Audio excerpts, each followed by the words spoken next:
In this quick video, I'm going to show you how the rear tire tracks when doing slow speed maneuvers, such as the slow cone weave and other exercises. Now, this will also help when you're out riding and you need to go around an object like a pole, car, or another motorcycle. Now, I've talked about this at the end of my slow cone weave video, but I decided to do this video for those who hadn't seen it yet, because this is an important thing to know. So hang tight.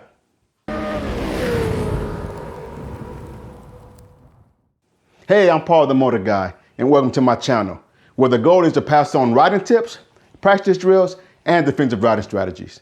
Now, I'm a rider coach, a motorcycle sergeant, and owner and instructor at ProRider Central Texas, where we teach police riding skills to civilian riders.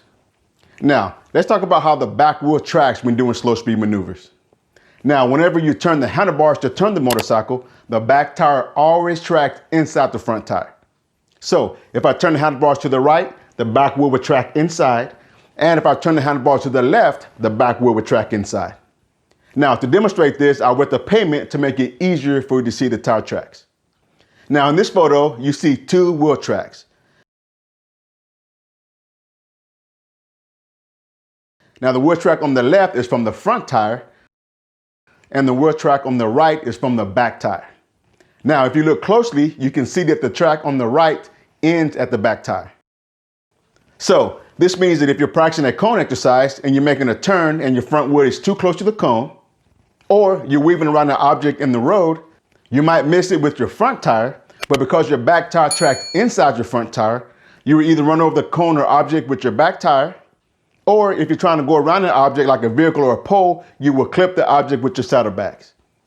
So you must hold the handlebars turned a little bit longer to get the motorcycle further away from the object before weaving around it.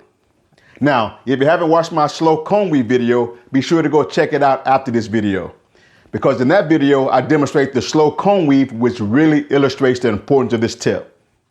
Now, if you like this video, be sure to give it a thumbs up and don't forget to subscribe. Now, until next time, practice, practice, practice, and ride safe.